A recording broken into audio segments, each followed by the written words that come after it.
Cap au nord. Les coureurs vont retrouver le bord de mer, les nuages et le vent. Un parfum de Bretagne surfe sur la Galice. 181 km au programme avec 2 cols de 3e catégorie, une étape où les baroudeurs pourront une nouvelle fois s'exprimer. Les équipes de sprinteurs tenteront de ramener le peloton groupé à l'arrivée. Attention au risque de bordure dans le final. L'échappée du jour est partie dès la première ascension de 3e catégorie. 18 coureurs composent le groupe de tête. Nibali, Formolo et De Gendt en font notamment partie. Après 90 km de course, l'échappée a plus de 10 minutes d'avance et le maillot rouge change virtuellement de leader. Herrada, le mieux classé au général, n'est qu'à 5 minutes 45 secondes de Simon Yates. L'équipe Mitchelton Scott fait le tempo derrière. Le maillot rouge est bien protégé par ses coéquipiers et ne semble pas vraiment préoccupé par le groupe de tête. Après 11 étapes, le classement général est toujours très serré puisque les 10 premiers se tiennent en 47 secondes. Dans l'échappée, Jesus Herrada trouve des alliés de circonstance. Certains visent la victoire d'étape et lui, le maillot rouge. La collaboration entre les 18 hommes de tête est bonne. À 55 km de l'arrivée, l'échappée a quasiment 11 minutes d'avance. Aujourd'hui, personne ne vient aider l'équipe australienne en tête de peloton à contrôler la course. À 25 km du but, l'échappée a plus de 11 minutes d'avance sur le peloton. La victoire va se jouer entre ces 18 coureurs.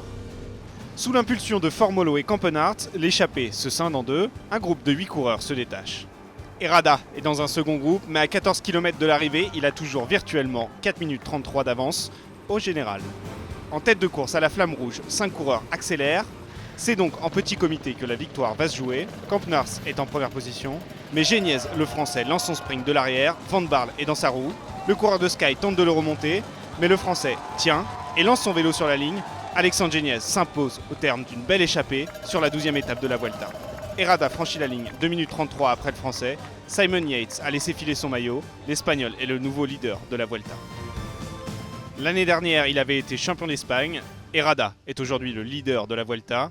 C'est le plus grand fait d'armes de sa carrière. Être le leader de la Vuelta, c'est vraiment un rêve. Je ne pouvais pas aller disputer la victoire d'étape car j'étais vraiment à fond.